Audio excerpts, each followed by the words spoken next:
Señor, nosotros acabamos de cantar que tú nos sostendrás. Esa es una tremenda verdad. Tú nos has sostenido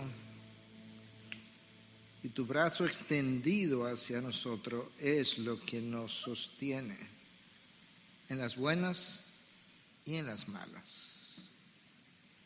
Yo te pido en este momento en que tú puedas sostenerme mientras yo trato de sostener tu palabra en la predicación de una manera que nosotros podamos encontrarnos contigo cara a cara, como si tú estuvieras aquí físicamente. Señor, si tú no has de hablar, ¿para qué estar?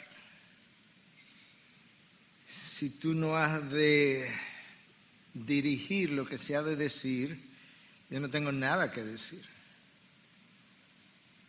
De manera que yo te pido de manera encarecida que tú puedas de alguna manera por medio de tu espíritu dirigir cada palabra, cada enseñanza, cada ángulo, cada verdad como torpedos a nuestras mentes, comenzando por la mía, de manera que mi mente pueda ser penetrada por tu verdad y explotar ahí dentro de una forma que pueda sacar las mentiras que cada uno de nosotros ha comprado y que ha traído consecuencias, algunas visibles, otras no visibles, pero que al final del camino dañan y contaminan nuestra forma de pensar y por tanto nuestro caminar. Que sea esta mañana una mañana de bendición, pero de sorpresas para nosotros mismos.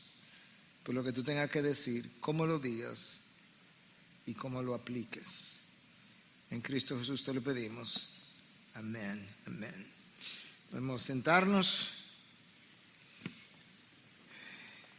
Decía más tempranamente que continuamos esta serie que nos está permitiendo ver a la persona de Cristo de diferentes ángulos, y hoy no va a ser distinto.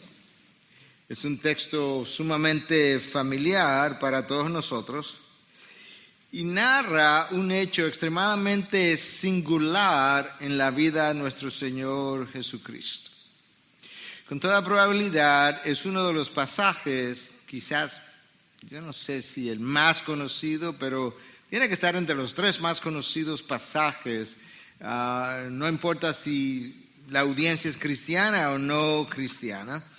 Y es una narración, yo decía, muy singular, tanto en la literatura cristiana, judaica y fuera de lo que es de la literatura judaica cristiana, en la antigüedad y en el presente. Es como que, de acuerdo con los académicos, no hay ninguna narración similar en toda la literatura bíblica o no bíblica. Es un pasaje donde la cabeza del reino de las tinieblas tiene un encuentro con la cabeza del reino de la luz. Y si tú puedes pensar en el encuentro de Adán con Satanás como algo crucial, como un encuentro crucial que nos llevó a la perdición, este es un encuentro vital que nos llevó a la salvación. Este es la antítesis, este es lo opuesto, el antónimo, por así decirlo, de lo que ocurrió en el jardín del Edén. La desobediencia de Adán nos condenó en Génesis 3. La obediencia de Cristo en este encuentro nos salvó. Yo creo que eso es una buena forma de irlo pensando para poder captar la importancia que este pasaje tiene, porque es más importante de lo que la mayoría de las personas percatan. En su momento, el triunfo de Cristo fue importante para nuestra salvación. En el día de hoy, ese triunfo en ese encuentro fue importante para mi diario vivir. Y la razón por la que digo esto es por algo que Agustín mencionó hace siglos atrás, en el siglo IV. Gran teólogo de esa época decía: Cristo se dejó tentar por Satanás. Nota cómo él lo puso, se dejó tentar. No solo para ser nuestro mediador, de manera que en esa época este era un triunfo que él necesitaba para poder ser el mediador de nosotros y poder identificarse con nosotros en todas y cada una de nuestras tentaciones. Pero además de eso, sino también para dejarnos un ejemplo. En otras palabras, la manera como Cristo fue tentado debe enseñarme algo a mí acerca de cómo la tentación se da. La manera como Cristo lidió con la tentación debe también enseñarme algo más acerca de la forma como yo debiera estar lidiando con mis tentaciones en el día de hoy. Y yo espero que el Espíritu de Dios tenga mucho que enseñarnos a todos nosotros, incluyendo al predicador. Creo que estamos viviendo tiempos difíciles y en tiempos difíciles abundan y sobreabundan las tentaciones de diferentes naturaleza por diferentes razones, no solamente por las pasiones que todavía residen en nosotros, pero también hay temores y hay inseguridades y hay necesidades de probarnos a nosotros mismos y de aprobación y de aplauso, y todo eso nos presenta una gama de tentaciones que nosotros tenemos que saber cómo manejar, y Cristo es el ejemplo.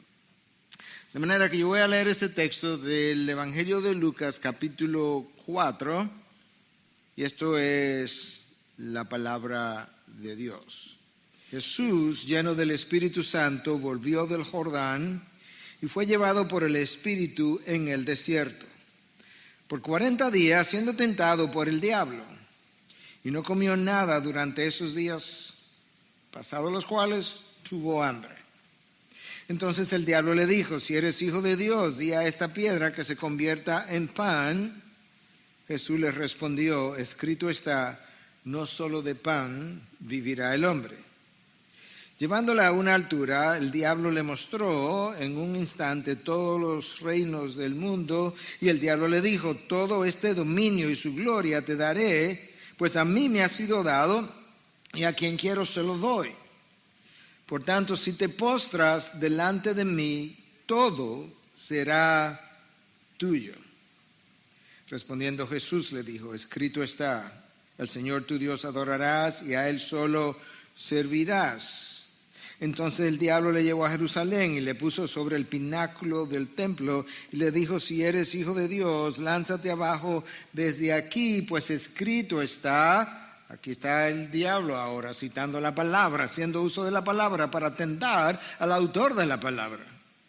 A sus ángeles te encomendará para que te guarden, y en las manos te llevarán, no sea que tu pie tropiece en piedra. Respondiendo Jesús le dijo: sea dicho, no tentarás al Señor tu Dios. Cuando el diablo hubo acabado toda tentación, se alejó de él esperando un tiempo oportuno. No sé si te percataste, pero aquí hay 2 menciones sobre el Espíritu Santo, 3 tentaciones, 4 referencia al diablo, ninguna a Satanás, y una mención de 40 días de ayuno en el desierto. 2, 3, 4 y 40. 2 menciones del Espíritu, 3 tentaciones, 4 menciones del diablo, un ayuno de 40 días. Las 2 referencias con relación al Espíritu Santo aparecen en el versículo 1, y lo primero que se nos dice es que Jesús vino del Jordán lleno del Espíritu. Eso es vital. En otras palabras, Jesús vino a un encuentro, a una tentación con la cabeza del reino de las tinieblas, pero Él no vino sin ser preparado previamente. Él vino con algo que lo caracterizó toda su vida. Él vino lleno del Espíritu. Y no solamente el texto nos dice que vino lleno del Espíritu, sino que fue llevado por el Espíritu. Nota que el texto dice en el desierto y no simplemente al desierto. Además, en el lenguaje original, el tiempo verbal en que aparece nos deja ver que posiblemente el autor estaba tratando de comunicar que no solamente él fue llevado al desierto, sino que durante los 40 días en el desierto él fue llevado por el mismo Espíritu. Ahora, Marcos, que tiene la versión más corta, nos deja ver algo todavía mejor, y es que Marcos dice que él fue empujado por el Espíritu. Impulsado por el Espíritu. Es la misma palabra que Marcos usa en el versículo 34, más abajo de ese capítulo primero, donde se describe este texto o este pasaje para hablar acerca de cuando Cristo expulsaba los demonios. La palabra en original es exbagein, que implica justamente eso, expulsar, impulsar. Ahora, la razón por la que Marcos lo expresa de esa manera no es porque Jesús estaba resistiendo la acción del Espíritu, no, pero es para dejarnos entender que Jesús estaba en ese momento y toda su vida por igual bajo el control absoluto, gobernado por el poder del Espíritu. Cristo vino como Dios encarnado, pero su representación aquí debajo era para ti y para mí, de tal forma que Él no llevó a cabo absolutamente nada debido a los atributos y poderes que Él tenía como segunda persona de la Trinidad, sino por la habilidad conferida por la llenura absoluta del Espíritu sobre su persona, y en este momento no fue una excepción. Él está en el desierto, impulsado, guiado por el Espíritu, llevado por el Espíritu, lleno por el Espíritu, gobernado por el Espíritu para tener este encuentro. Y la razón por la que estoy enfatizando eso es porque la única forma como tú y yo podemos triunfar sobre nuestras tentaciones es en el poder del Espíritu. Y en ausencia de dicho poder o de dicha llenura, la probabilidad de que tú y yo tropecemos y caigamos es inmensamente alta. De manera que si ciertamente Agustín tenía razón, y yo creo que lo tenía, Cristo nos dejó un ejemplo de cómo es que la vida cristiana se puede vivir. Esa es la razón por la que Pablo nos dice en Efesios 5:18, sé lleno del Espíritu. No lo sugiere, no lo recomienda, Él lo ordena. Es un imperativo. Es como si Pablo estuviera diciendo, esta es la clave de vivir una vida de obediencia. Y aquí está Jesús lleno del Espíritu en representación nuestra bajo el control absoluto de la tercera persona de la Trinidad. Y ahí Él triunfa sobre las tentaciones. Ahora, déjame decirte algo. El problema nuestro no son las tentaciones. De manera que cuando nosotros pensamos en la sociedad y las tentaciones que nos llegan en la computadora y los videos del internet, el problema tuyo y mío no son las tentaciones. De acuerdo a lo revelado en la palabra. Escucha lo que Dios dice a través de Pablo cuando le escribe a los Corintios en el capítulo 10. No les ha sobrevenido, versículo 13, ninguna tentación que no sea común a los hombres. En otras palabras, esta idea de que, tú sabes lo que pasa, que yo fui tan tentado, la mayoría de la gente no ha sido tentado como yo, no, bajémonos de ese caballo. Que nosotros no hemos sido tentados por nada que no sea común a los hombres. Esto es parte de... Yo no tengo nada de especial a la hora de revisar mis tentaciones.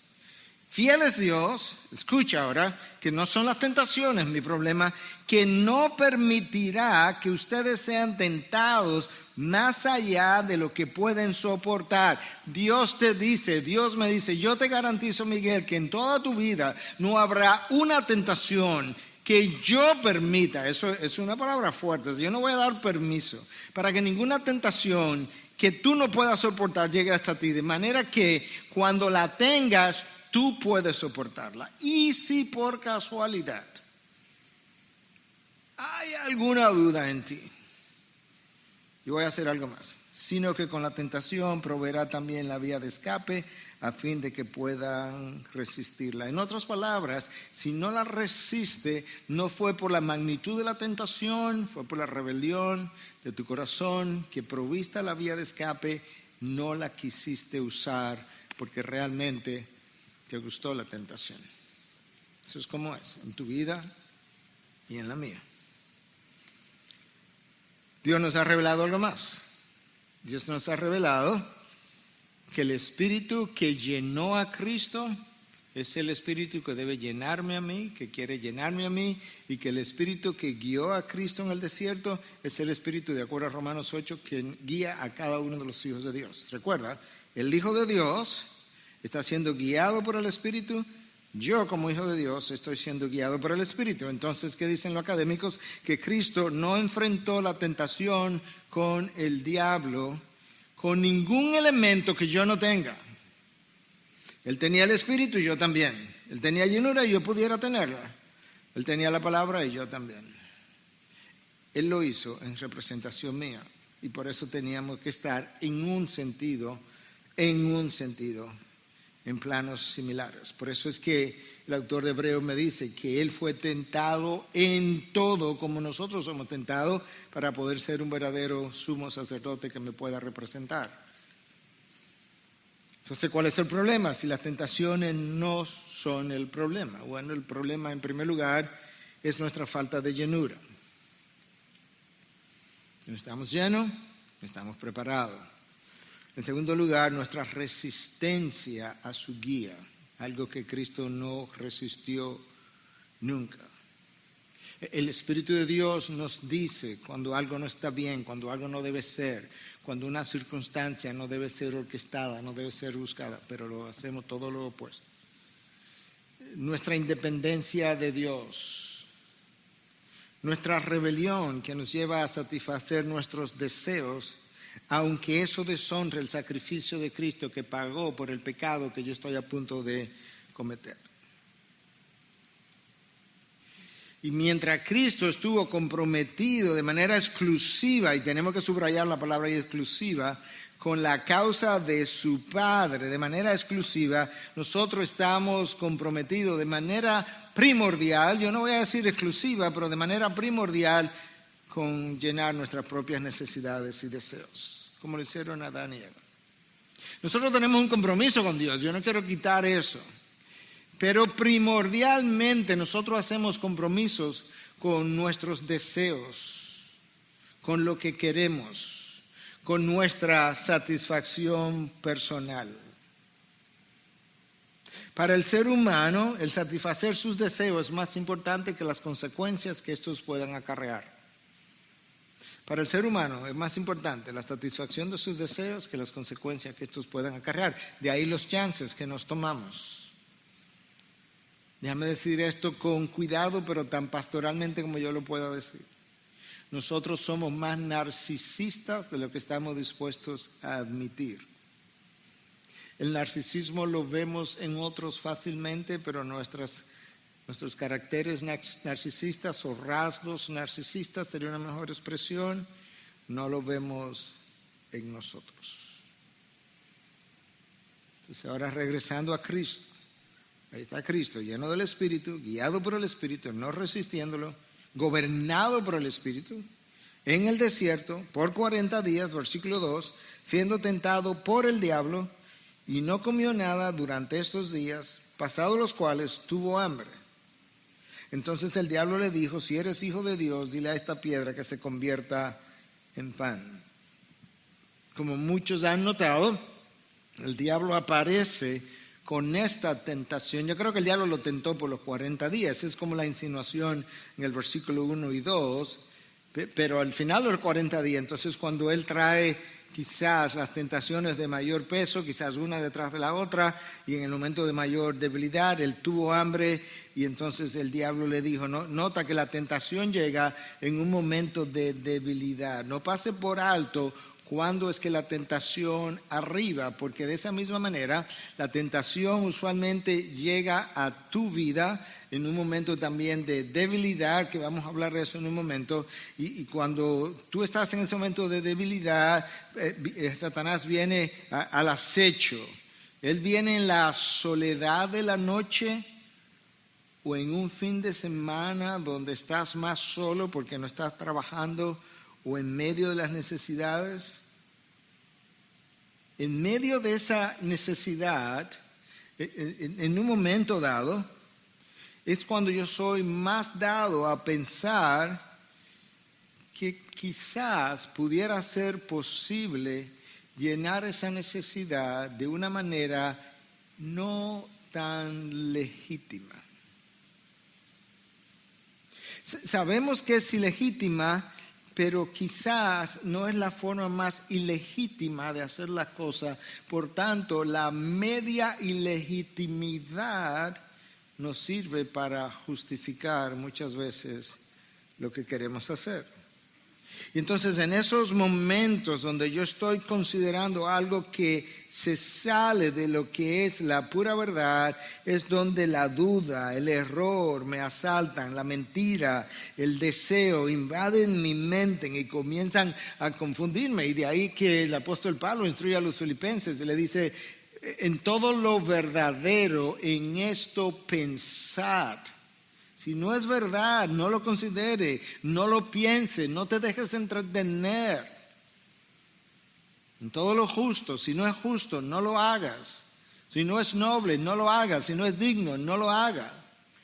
Si no es amable, si no es digno de ninguna virtud, no lo hagas. Solamente pensar en todo lo verdadero.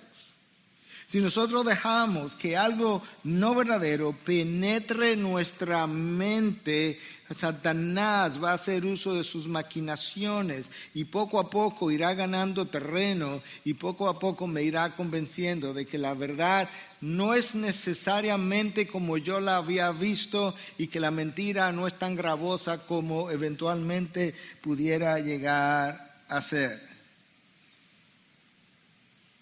La duda es algo de nuestra naturaleza y hemos mencionado en otras ocasiones como Juan el Bautista, el que introdujo al Mesías, a su ministerio en un momento dado, está ahí detrás de los barrotes y él se llena de duda y dice, bueno, pregúntale, le dice a sus discípulos, vayan donde Jesús y pregúntale si él es el que habría de venir o si debemos esperar otro. ¿Por qué? Porque él está en un momento de debilidad y en los momentos de debilidad las dudas me asaltan y sabes que las dudas se convierten en la debilidad en mentiras potenciales,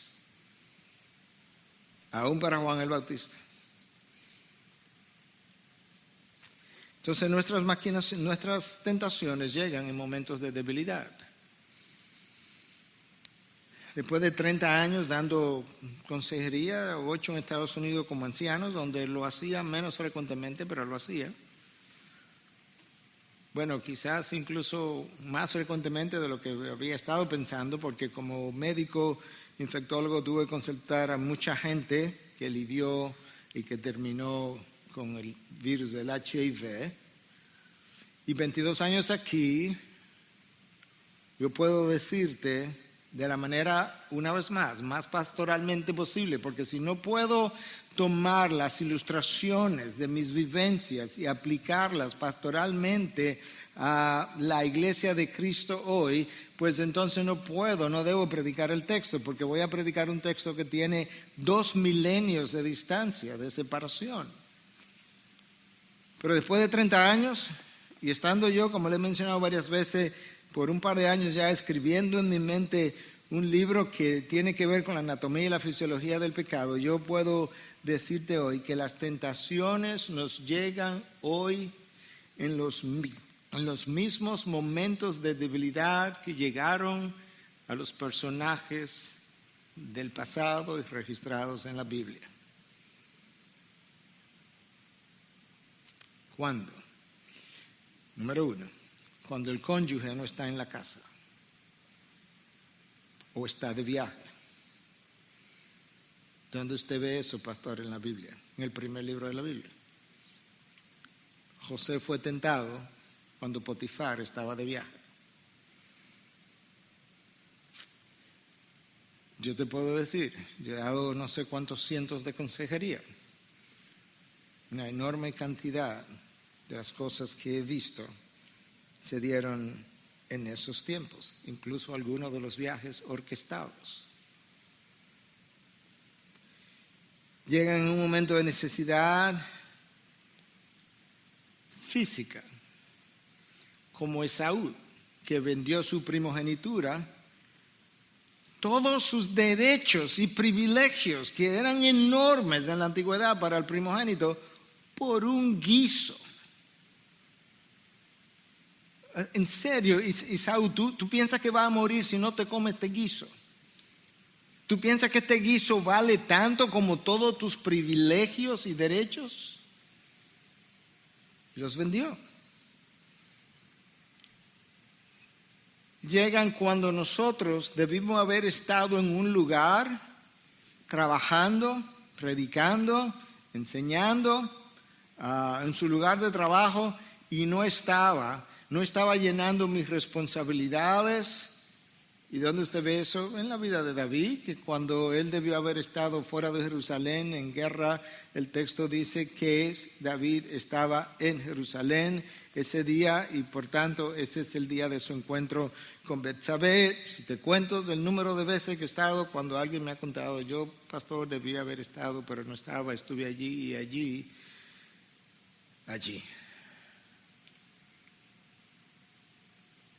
Las tentaciones tienden a llegar por alguna razón al caer el sol, como ocurrió con David y Betsabé. La oscuridad de la noche parece enardecer las pasiones de la carne. La oscuridad de la noche, hay algo en la psicología del hombre que piensa que en la oscuridad de la noche él se puede ocultar mejor, y si bien es cierto que él se puede ocultar mejor de aquellos que están a su alrededor, no es menos cierto que siempre hay alguien viendo, y la persona que alguien está viendo es la persona más importante que tiene que ver y que siempre ve, y es Dios. Dios mismo, para quien la luz y la oscuridad y las tinieblas, por densa que sean, es exactamente la misma cosa. ¿Recuerdan la película Saturday Night Fever? Hay como una fiebre en la noche, como que la temperatura pasional aumenta en la noche. Es como si después de un día de trabajo que estamos cansados, es como si pensamos que necesitamos relajarnos, y esta tentación de la noche, esta relajación es lo que necesito, y está bien porque imagínate, trabajé mucho en el día de hoy, y además es de noche, estoy como a lo oculto.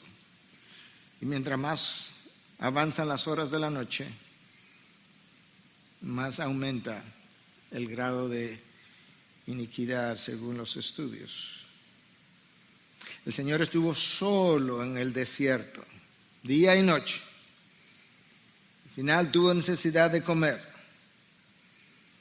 Y al final el diablo lo tentó con la idea de convertir una piedra en pan. Dice que en el desierto el diablo le mostró a Jesús una piedra. Es interesante que no dice que en el desierto Satanás le mostró piedra, sino que le mostró una piedra. Y yo lo menciono porque honestamente, por experiencia, siempre hay algo que nuestros ojos ven.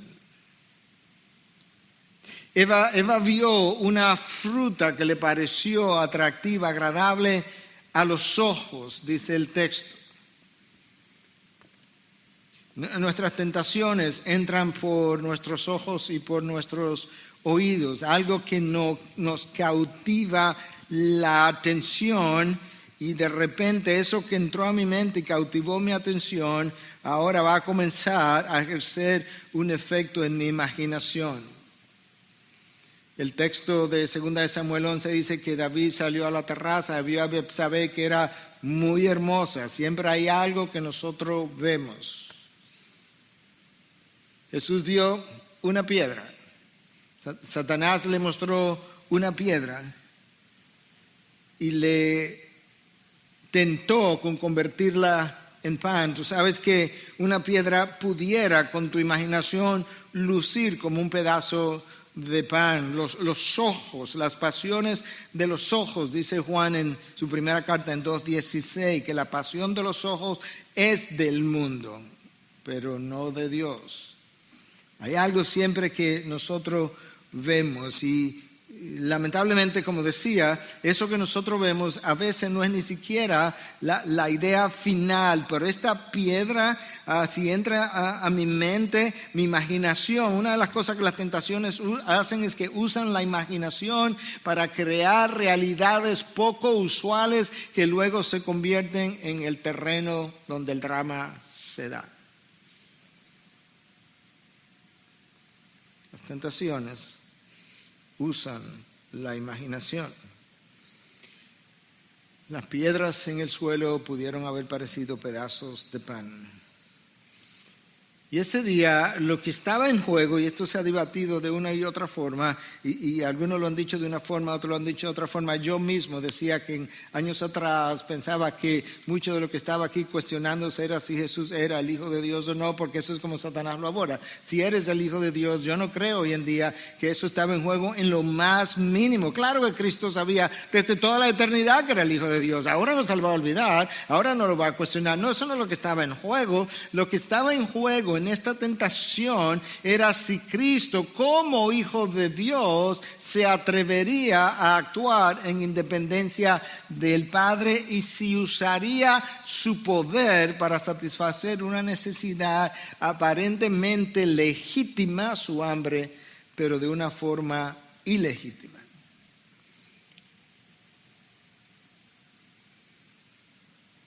Más tempranamente yo hacía la pregunta, ¿cuándo fue la última vez que llenaste una necesidad, lo que nosotros llamamos una necesidad que frecuentemente no es más que un deseo, una necesidad legítima de una forma ilegítima? ¿Cuándo fue la última vez? ¿Hace 10 años?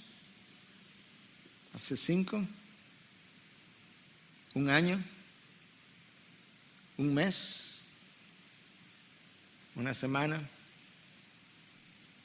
¿Este viernes en la noche? ¿Después de medianoche? ¿Anoche? ¿Después de medianoche? Hace unas horas. ¿Cuándo fue la última vez?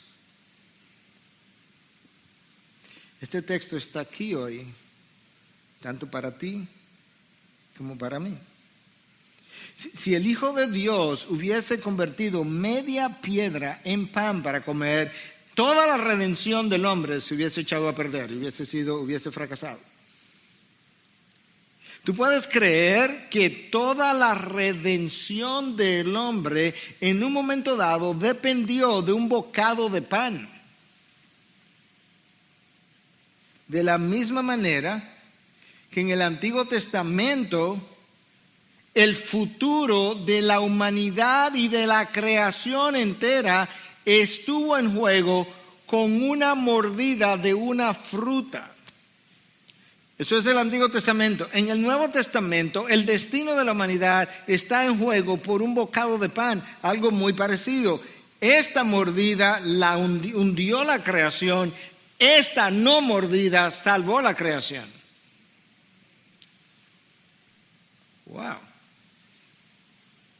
Pero nada es tan simple como parece. Es obvio que la mordida en sí no podía haber hundido la creación. En el caso de Adán, y no pudo haber salvado la creación, la redención, sino que lo que estaba en juego era la validez de la palabra de Dios que Adán no creyó y cambió fácilmente por la mentira de una serpiente que no era el agente creador del universo y mucho menos de él, pero él terminó creyéndole porque lo que la serpiente le vendió era algo que a él le convenía y por eso él se dejó engañar tan fácilmente. La mordida de la fruta no fue más que un grito de independencia de la criatura con relación al Creador. Y si Cristo hubiese convertido una piedra en pan, hubiese sido otro grito de independencia, no de una criatura porque Él no lo era, pero sí un grito de independencia del Hijo frente al Padre. Y sabes que cada vez que tú y yo pecamos, esa acción no es más que otro grito de independencia del Espíritu de Dios. El Espíritu me guía, pero yo voy a hacer lo que yo quiero, lo que yo deseo, lo que yo siento, lo que yo quiero disfrutar. Es otro grito de independencia, más que de sumisión. Satanás usa nuestras necesidades para tentarnos. Y mira cómo ocurre. El apetito de la carne prueba la fidelidad del corazón. Vamos a decir eso otra vez. El apetito de la carne prueba la fidelidad del corazón. Lo opuesto a fidelidad es rebelión. Y la rebelión nos lleva a dejar esos apetitos sin frenos. Ese es el problema. El freno, yo lo tengo, el Espíritu de Dios. Pero yo me rebelo y dejo mis apetitos sin freno. La rebelión se sirve a sí misma. Mientras que la obediencia sirve a Dios. ¿Tú ves la diferencia? La rebelión se sirve a sí misma, la obediencia sirve a Dios. Adán se rebeló y se sirvió. Cristo se sometió, obedeció y le sirvió a Dios. Israel tuvo en el desierto 40 años, Cristo estuvo en el desierto 40 días. Yo lo menciono porque en la historia es importante conocer muchas veces cómo la mente hebrea piensa para entender cómo ellos leyeron la Biblia. En la mente hebrea, esto es como ellos pensaban, la bendición frecuentemente era equiparada a algún lugar de paz, de descanso y de cultivo, algún lugar cultivado, el jardín del Edén, bendición. Cuando Dios maldice el jardín del Edén, dice que los árboles, la vegetación, le iba a dar espinos y abrojos, se convirtió en un desierto esa área. La bendición pasó a ser una maldición. Pero resulta que en la mente hebrea el desierto era visto como maldición y ahora Cristo en el desierto es tentado, Adán en el jardín, Cristo en el desierto es tentado y triunfa porque la idea es tomar el desierto y convertirlo otra vez en un lugar cultivado, pero nosotros todavía estamos en el desierto, nosotros fuimos expulsados del jardín y no hemos regresado al jardín. Pero Cristo triunfó en el desierto y convirtió el desierto, la maldición del desierto, en bendición en la dirección en la que nosotros estamos caminando. Entonces a la primera tentación Jesús responde, escrito está, no solo de pan vivirá el hombre, eso es Lucas, Mateo agrega, sino de toda palabra que sale de la boca de Dios. Es una cita de Deuteronomio 8:3, cuando Dios le dice al pueblo judío, te saqué al desierto para humillarte, para probarte y para saber lo que había en tu corazón, para que aprendas que no solo de pan vive el hombre, sino también de toda palabra que sale de la boca de Dios, para que aprendas que hay una vida física que el hombre tiene que mantener con pan, pero sabes que hay una vida espiritual, por eso no solo de pan vive el hombre, hay una vida espiritual todavía más importante que tú también tienes que alimentar, y esa vida no se alimenta con pan, se alimenta con la palabra de Dios. Y es importante que lo veamos así, por algo que voy a mencionar más adelante. En el jardín, Adán dejó caer la palabra de Dios y la cuestionó. En el desierto, Cristo levanta la palabra de Dios que Adán dejó caer y la honró. Adán la deja caer, Cristo la levanta. Adán la cuestionó, Cristo la honró. La pregunta es, ¿qué tú y yo vamos a hacer? Para traerlo más cerca todavía, ¿qué tú y yo estamos haciendo al presente con esa palabra? ¿Dejándola caer u honrándola? Yo le pido a Dios que mientras yo predique me permita honrar su palabra, porque cuando la deje caer perderé el derecho de predicarla. La segunda tentación, versículo 5. El diablo lo llevó a una altura y le mostró en un instante todos los reinos del mundo. Todo este dominio y su gloria te daré, le dijo el diablo, pues a mí me ha sido entregado y a quien quiero se lo doy. Por tanto, si te postras delante de mí, todo será tuyo. Esta oferta es especial. Esta es una oferta relacionada al orgullo. Esta es una oferta relacionada a la arrogancia. Porque por un lado, Satanás hace como alarde de su orgullo, de su arrogancia. Este poder es mío, los reinos de este mundo son míos. Y ¿sabes qué? Probablemente era cierto, porque Cristo en ningún momento cuestionó tal autoridad. Y por otro lado, en Juan 14:30, Cristo le llama el príncipe de este mundo a Satanás, y Pablo le llama el príncipe de la potestad del aire. De manera que hay una autoridad que Dios, en su soberanía y por un propósito específico, le concedió a Satanás como de administrar los reinos de este mundo por un tiempo, reinos que le pertenecen en último caso al Hijo de Dios. Y es bueno verlo como que eso es una tentación de la arrogancia y el orgullo de la vida, porque Juan en primera de Juan 2:16 no solamente habla de la pasión de los ojos, sino de la arrogancia de la vida, como algo que viene del mundo y que no viene de Dios. Esta oferta de tener los reinos del mundo era un atajo. Era un atajo, era una oferta de corona sin cruz. Jesús no tiene que esperar tanto. Quizás Satanás sabía, aparte de que estos reinos realmente al final le pertenecían a Jesús, no tiene que esperar tanto, pero más que eso, ¿sabes qué? No tienes que sufrir tanto, tú eres el Hijo de Dios, tú no mereces ese sufrimiento. Mira gente que está a tu alrededor que no está sufriendo como a ti te han propuesto que sufra. Yo te doy los reinos ahora. Evítate el dolor. La razón por la que es importante ver esto es porque cuando nosotros estamos en dolor físico u emocional, nosotros somos capaces de hacer cosas impensables. Uno de mis abuelos, en medio de un dolor, se dio un tiro y se quitó la vida. Cuando nosotros tenemos un dolor emocional,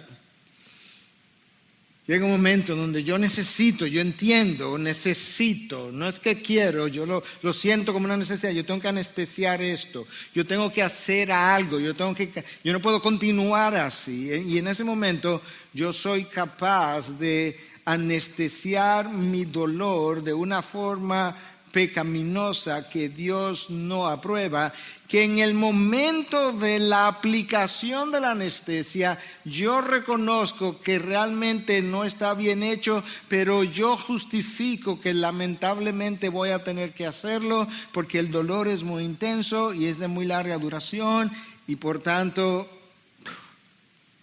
me entrego a la anestesia. Y la anestesia me hace olvidar las consecuencias. Yo recuerdo cuando me iban a operar esta mano, el tipo de anestesia que me iban a dar,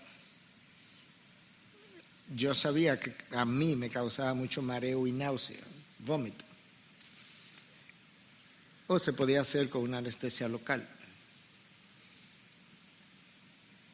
Bueno, pero la anestesia local iba a requerir como quiera que me durmieran hasta cierto punto. Y también eso causaba náusea. Y yo sabía lo que podía venir. Pero obviamente yo no quería el dolor. Le dije, mira, dame anestesia local. Y cuando como que desperté, anestesia local más un somnífero, vamos a llamarle, tenía náusea y vómito. Pero ¿sabes qué? La idea del dolor hizo, no, dame lo que sea, porque y se me hizo olvidar la náusea y el vómito que vendrían después. Eso es más o menos a nivel emocional. Es como, tú sabes que yo voy a tomar esta anestesia y las consecuencias, quién sabe. Pero escúchame, tan pastoralmente como yo te lo pueda decir. Hablaba, no sé con quién, creo que fue entre cultos. Con uno de los pastores, ahora me acuerdo. Y él me decía algunas cosas, me afirmaba en algunas cosas. Yo le decía, ¿Sabes qué? Hablando de este libro que en mi mente estoy escribiendo. En los últimos 2 o 3 años, hay muchas cosas que yo he podido ver. Y ha sido bueno porque yo he podido crecer, aprender, he tenido más discernimiento, más sabiduría. Pero en muchos casos ha sido sumamente doloroso porque cuando lo ves, lo sientes. Y hago ese comentario por lo siguiente. Si hay algo que yo he podido ver, es que el pecado es un cazador con Z.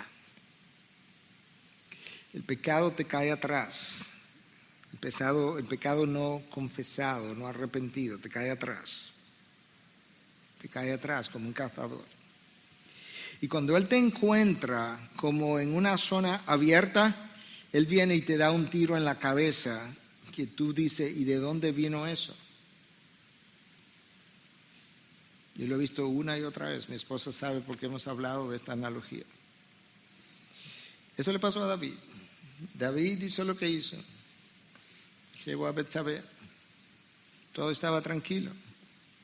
Y un día se apareció un cazador. Es una ilustración. Se apareció un cazador. Le apuntó a la cabeza. Le contó una historia de un hombre con una oveja que trabajaba como que era siervo de otro hombre que tenía muchas ovejas. Y llegó un visitante. Y este hombre de muchas ovejas no quiso matar una de las suyas para servirle al visitante, sino que mató la única ovejita que este siervo tenía. Y David se enfureció tanto que dijo, a ese hombre hay que matarlo. Natán le había dado un tiro en la cabeza, el tiro penetró en la cabeza y David ni cuenta se dio hasta que cuando Natán le dice, ese hombre eres tú, la bala, es una ilustración, explotó dentro de su mente. Y David ve finalmente su pecado. Hermano, con el mejor corazón pastoral que yo te pueda mostrar, tu pecado está detrás de ti. Te va a cazar y te va a dar un tiro. Busca cómo va a lidiar con él antes de que Dios lo haga. Jesús le respondió, escrito está, al Señor tu Dios adorarás y a Él solo servirás. No me ofrezca estos reinos, son míos. Estaba citando Deuteronomio 6:13. Una vez más, estaba haciendo uso de la espada del Espíritu. Esa tentación de la oferta de los reinos de este mundo tenía más de una arista. Número 1, estaba en juego si Cristo iba a esperar, si Cristo tendría la paciencia para esperar, porque los reinos se lo habían prometido, pero Satanás lo está ofreciendo ahora.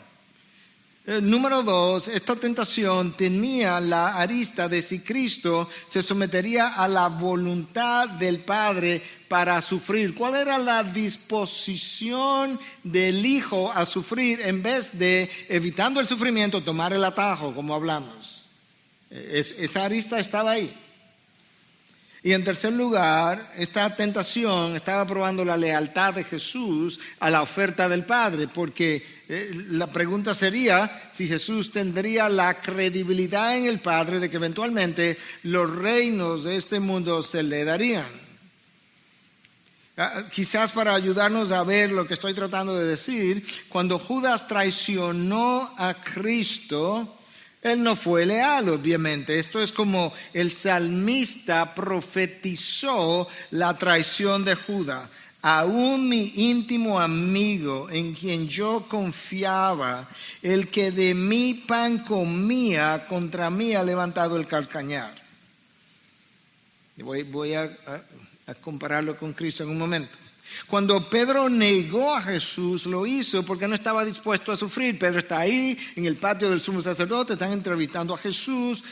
Tú eres amigo de él, tú eres uno de ellos, tú eres uno de los discípulos. Pero dice que no, él no quiere que lo vayan a colgar junto con Cristo. Entonces Pedro, por evitar el sufrimiento, lo niega, pero Cristo ahora bajo tentación está dispuesto y dijo, sí, yo estoy dispuesto a sufrir, a morir y esperar el tiempo que tenga que esperar para que después que yo resucite, por lealtad a mi Padre no voy a violentar su voluntad, de manera que ni voy a negar su plan, ni voy a ser desleal a Él y voy a esperar. Y entonces cuando Cristo resucita el domingo de la resurrección, posteriormente Él dice, ¿qué cosa? Toda autoridad en los cielos y en la tierra a mí me ha sido dado. No el atajo de Satanás que le ofrecía los reinos de este mundo. No. El camino del Padre más largo, con más dolor, pero que al final tenía no solamente los reinos de este mundo, sino toda autoridad cósmica en todo el universo. Las ofertas de Satanás tienen un precio pequeño, pero son aquí, el ahora, y por eso tienen tanto brillo. Las ofertas de Dios necesitan más espera, pero son de mucho mayor tamaño y bendición. La pregunta era si Jesús iba a tomar un atajo. La espera para muchos de nosotros no es una opción. Para Abraham no lo fue. Para Abraham y Sara no lo fue. Aquí está el hijo de la promesa. Sí, pero que el Señor parece que no va a venir. Ya han pasado 12, 13 años y ¿cuándo que va a llegar? Nosotros estamos más viejos. ¡Boom! Llegó Ismael. Sí, pero que Ismael no es la promesa. ¿Y qué fue lo que pasó? Que no esperaron. Jesús tuvo que esperar. ¿Cuántas veces Jesús dijo, todavía no es mi hora no ha llegado, Él estaba esperando. Para muchos de nosotros la espera no es una opción. Si Dios no resuelve, yo resuelvo. Eso fue lo que Sara dijo. Bueno, Abraham, si Dios no ha resuelto hasta ahora, yo voy a resolver. Ahí está mi criada.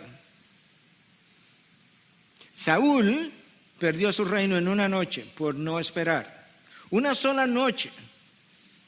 Porque él estaba esperando a Samuel, él quería que Samuel les ofreciera sacrificio, porque él iba a ir a la guerra y entonces él entendía, necesitaba este sacrificio a Dios, honrar a Dios para ir a la guerra. Y como él no llegó, ¿qué pasó? Bueno, él decidió que él iba a ofrecer el sacrificio. El texto dice literalmente, tan pronto Saúl terminó de hacer el sacrificio, llegó Samuel. ¡Wow! No puede ser, porque a él no le estaba permitido. O sea, acabo de hacer el sacrificio, por ilustrarlo así, se abre la puerta y ahí está Samuel. Samuel dice, ¿pero qué es lo que has hecho? No, que tú te dilataste, bueno, no esperaste. ¿Y sabes qué? Hoy Dios ha arrebatado el reino de tu mano. Para muchos de nosotros la espera no es una opción. Si Dios no resuelve, yo resuelvo. Y esto es lo que pasa. En la espera, Satanás se aparece y te ofrece un Ismael. ¿Qué es un Ismael?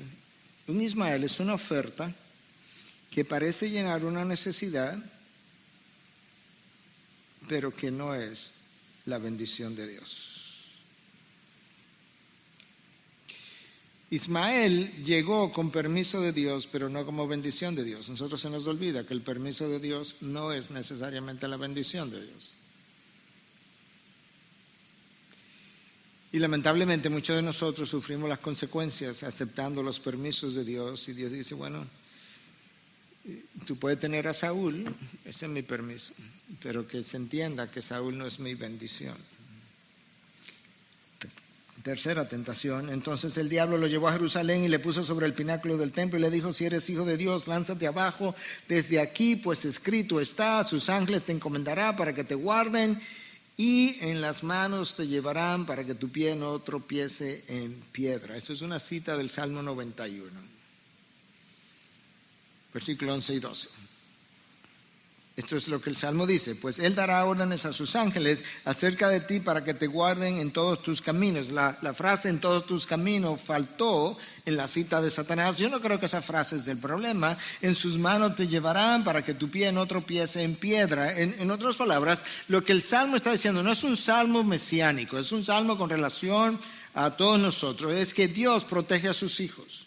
Y Dios protege a sus hijos porque cuando nosotros estamos a punto de accidentarnos o nosotros estamos a punto de tropezar, Dios tiene maneras, incluyendo ángeles, de protegernos. De hecho, Hebreos 1:14 dice que los ángeles son espíritus ministradores al servicio de aquellos que han de heredar salvación. De manera que eso es lo que el salmista está diciendo. Dios tiene espíritus ministradores que están dispuestos a ayudarte, y si alguna vez va a tropezar sobre piedras, pues entonces ellos saldrán a ayudarte. Eso es como la idea de la protección de Dios. Él toma ese salmo, se lo cita a Cristo, pero en esencia lo que estaba haciendo era empujando a Cristo a que hiciera alarde de esa protección o de esa gracia que Dios ofrece. Y eso es parecido a cuando nosotros como hijos de Dios a veces pensamos, sí, estamos a punto de pecar, yo sé que no puedo, pero ¿sabes qué? Lo voy a hacer y después le pido perdón a Dios. Estamos presumiendo de la gracia de Dios, estamos presumiendo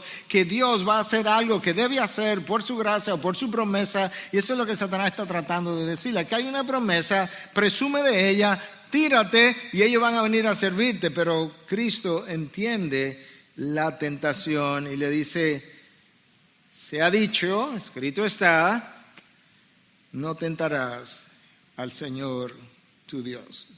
Claro, cuando yo hago algo contando con la gracia de Dios para que me perdone más adelante, yo estoy tentando a Dios. Estoy tentando a Dios en el sentido de que lo estoy provocando y diciéndole, bueno, tú prometiste esto, pues es tu tiempo de hacerlo. Y Cristo dice, no, tú no tentarás al Señor tu Dios.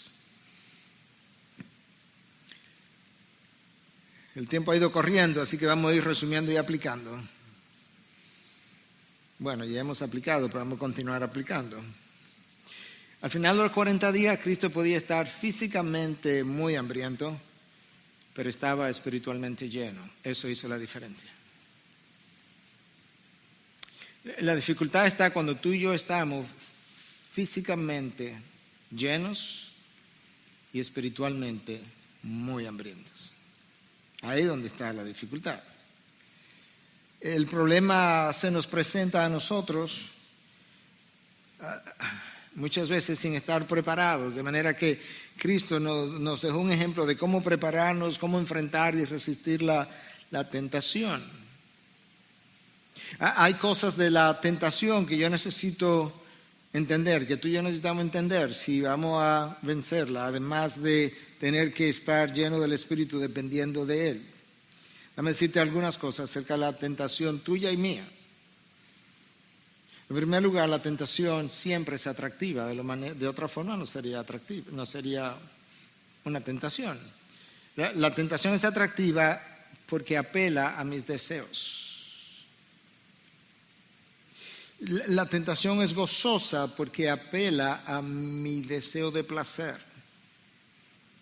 La tentación no es solamente atractiva y gozosa, es evasiva, evade tu conciencia, evade lo que conoce de las prohibiciones de Dios, evade a otras personas. Por eso es evasiva. La tentación, con el paso del tiempo, es esclavizante, esclaviza tu mente, esclaviza tus emociones, y eso es un problema. Pedro nos dice en su segunda carta, en 2:19, les prometen libertad mientras que ellos mismos son esclavos de la corrupción, pues uno es esclavo de aquello que le ha vencido. ¿Escuchaste? Uno es esclavo de aquello que le ha vencido.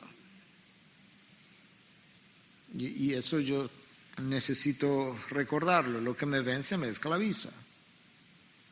La tentación es escalonada, va subiendo de intensidad, es cada vez más, en inglés diría daring, es más atrevida cada vez hasta volverse compulsiva. De hecho, nota cómo el texto cierra hoy en el versículo 13 diciendo, cuando el diablo hubo, versículo 13 ya es, cuando el diablo hubo acabado toda tentación, se alejó de él esperando un tiempo oportuno. He's coming back, él va a regresar.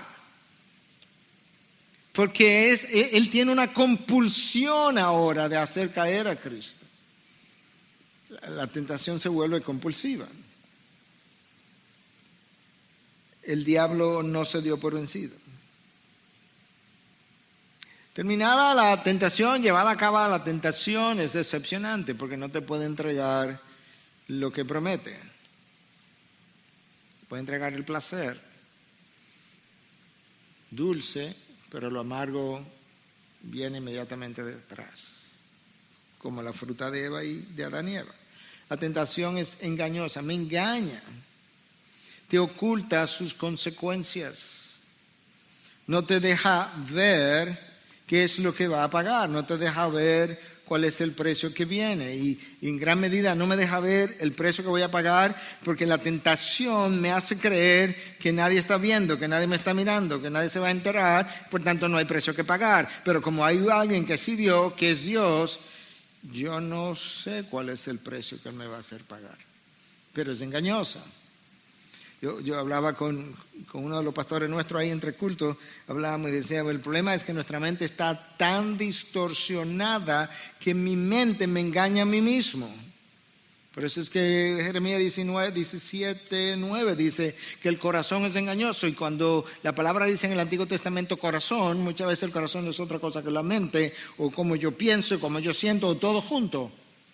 De manera que es mi ser, mi interior, como piensa y siente, es engañoso. Engaña a mí, engaña a otros.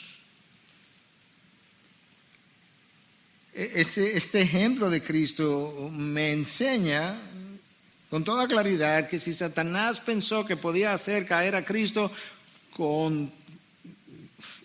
no con toda probabilidad, ¿no? Él está seguro que Él te puede hacer caer a ti y a mí. Es cuestión de tiempo, de cómo, de cuándo, de dónde y con quién y con qué. Eso es como Él lo siente. Pero Él sabe, Él tiene diferentes papeles de regalo para cada uno de nosotros. Hay papeles de regalo que tú lo ves y no te da deseo, o regalo que tú lo ves envuelto y no te da deseo de abrirlo. Hay otro regalo que tú lo ves e inmediatamente tú tienes la curiosidad de abrirlo. Satanás sabe cuál es tu papel de regalo favorito. En segundo lugar, Jesús nos dejó ver que la manera como yo puedo luchar, debo luchar, tengo que luchar contra la tentación es haciendo uso de la palabra de Dios. Si no la conozco, no la recuerdo. Si no la recuerdo, no la puedo usar. Saber es como recordar a tiempo. Cristo recordó la palabra, usó la palabra. La palabra de Dios es descrita como la espada del Espíritu en Efesios 6. Es lo único que Él usó. Más nada, siendo Él el Hijo de Dios. Y la razón es que la palabra es la que nutre el alma. Y si la tentación nos agarra con el alma hambrienta, yo haré hombre muerto.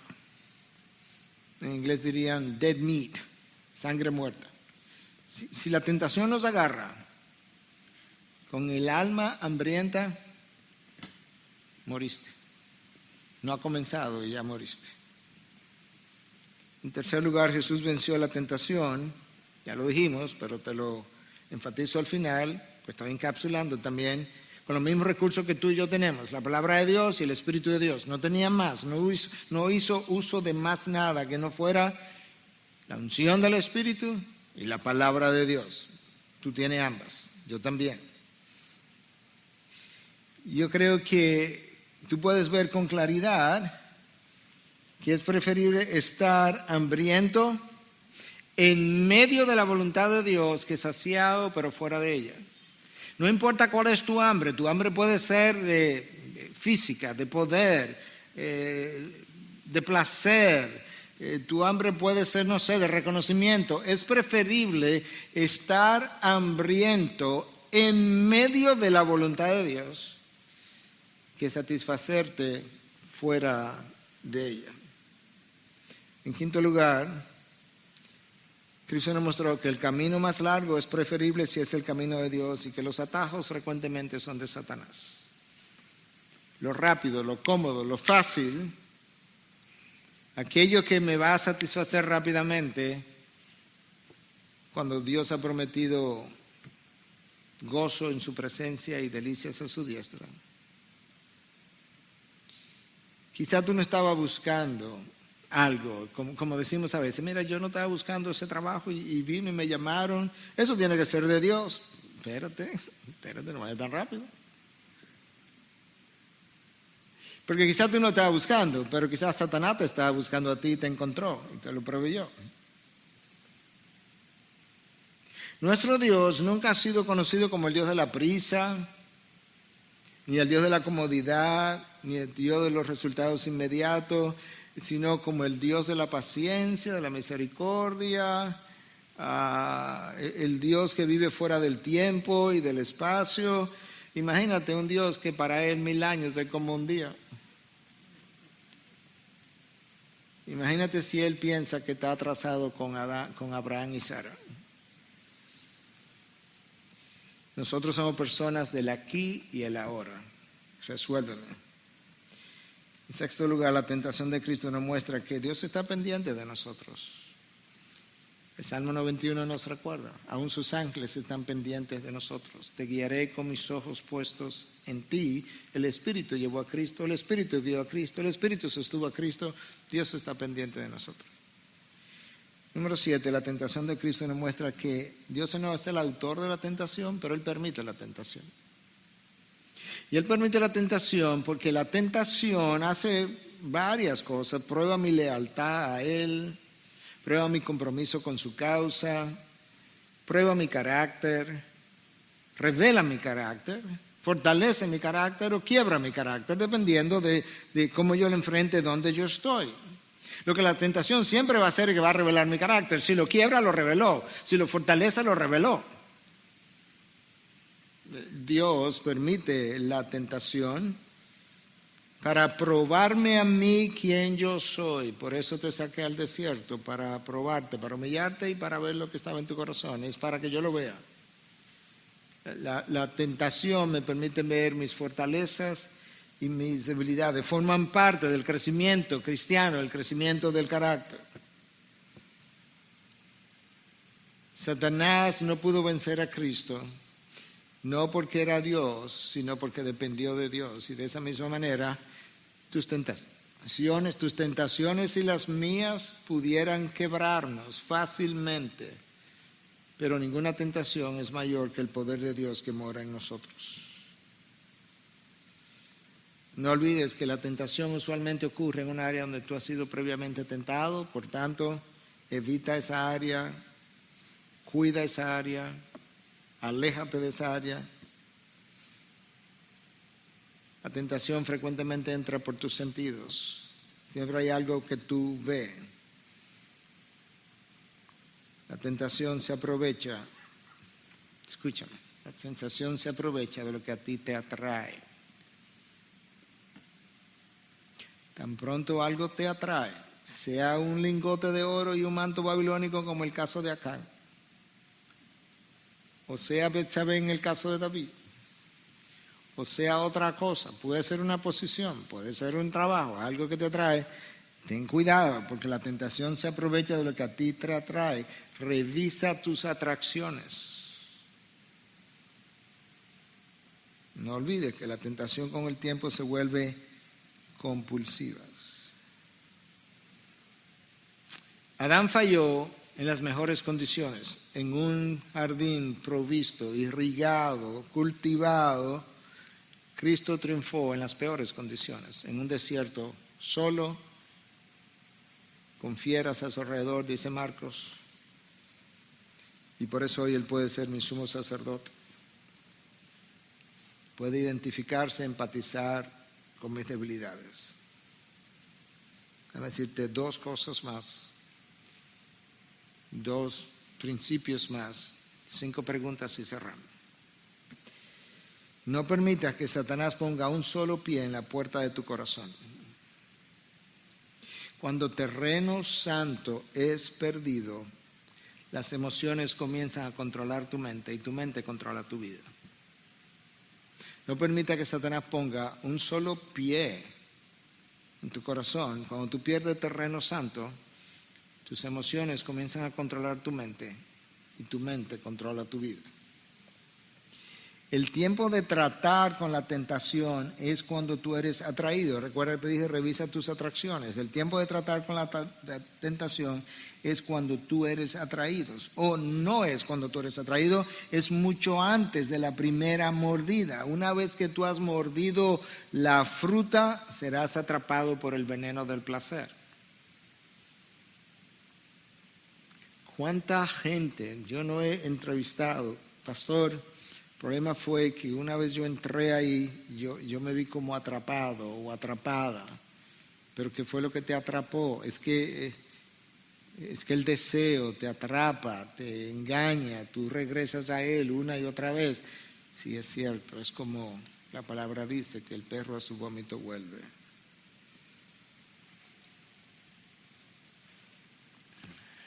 Cinco preguntas y cerramos, sin desarrollo de las preguntas. Es para que te vayas rumiando. ¿Estás tú negando tu tentación? ¿Alguien te ha hablado de ella? Pero tú niegas que tú estás siendo tentado. O peor aún, ¿estás negando que ya hiciste lo que hiciste y Dios te envió un Natán con la intención de bendecirte? ¿Estás negando lo que has hecho? ¿Eres defensivo con relación a la tentación? Cuando alguien te pregunta, tratando de ayudarte, ¿eres defensivo? ¿O no tiene nada que defender? ¿Te sientes culpable, pero lo ocultas?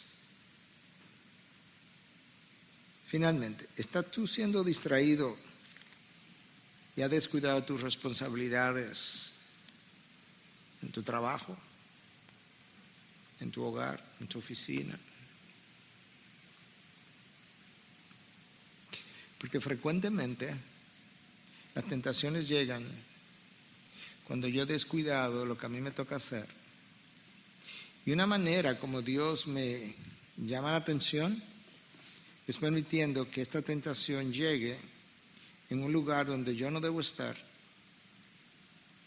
para recordarme, tú no estás haciendo lo que deberías hacer. Si te vas con estas preguntas y otra que Dios puede traer a tu mente, te vas rumiando, es mi deseo, es mi oración pastoral, que Dios pueda visitar tu vida, sacarte de donde estás, si estás en algún lugar donde necesitas ser sacado, no lo sé. Ser fortalecido y que tú puedas honrar el nombre de Dios. Si me pregunta, pastor, todo esto que usted compartió con nosotros hoy, ¿de dónde viene? Bueno, mucho viene de la misma Biblia, tú lo viste, literalmente del pasaje, de otros pasajes. Y muchas de las aplicaciones vienen de 30 años de observar mi propia vida y la vida de otros. No está en el orden que te lo dije. Mi propia vida y la vida de otros. Lo menciono porque yo quiero que tú entiendas que como pastor, mi intención no es nunca considerarme que en mi condición humana yo creo que estoy por encima de ti. No. A lo que tú estás sometido y a lo que tú eres vulnerable, yo estoy sometido y soy vulnerable. Lo que yo puedo tener es más años de observación quizás. Puedo tener más estudio de la palabra quizás. Lo que yo no tengo más inmunidad. Y la razón por la que te comparto mi corazón es porque es mi deseo que tú hoy, esta noche, esta tarde, después de comer, te pongas a cuentas con Dios y luzca más como Cristo que cuando entraste aquí esta mañana, reconociendo dónde tú estás siendo atacado, debilitado y aún derrotado. Padre, gracias. Gracias por tu palabra que nos examina. Bien dice Hebreos 4:12, que ella es capaz de penetrar y discernir las intenciones y motivaciones del corazón. Pero al mismo tiempo, gracias por Cristo Jesús, mi sumo sacerdote, que fue tentado en todo de la misma manera que yo soy tentado y puede empatizar conmigo, no necesariamente aprobar mi conducta, pero empatizar, entenderme, proveerme, fortalecerme, salvarme, guardarme, levantarme, perdonarme, limpiarme. Gracias, mi buen sumo sacerdote, mi abogado frente al Padre. Padre, ayuda a cada uno de nosotros a levantar la palabra que Adán dejó caer y a honrarla y no cuestionarla. En tu nombre te lo pedimos. Amén. Amén.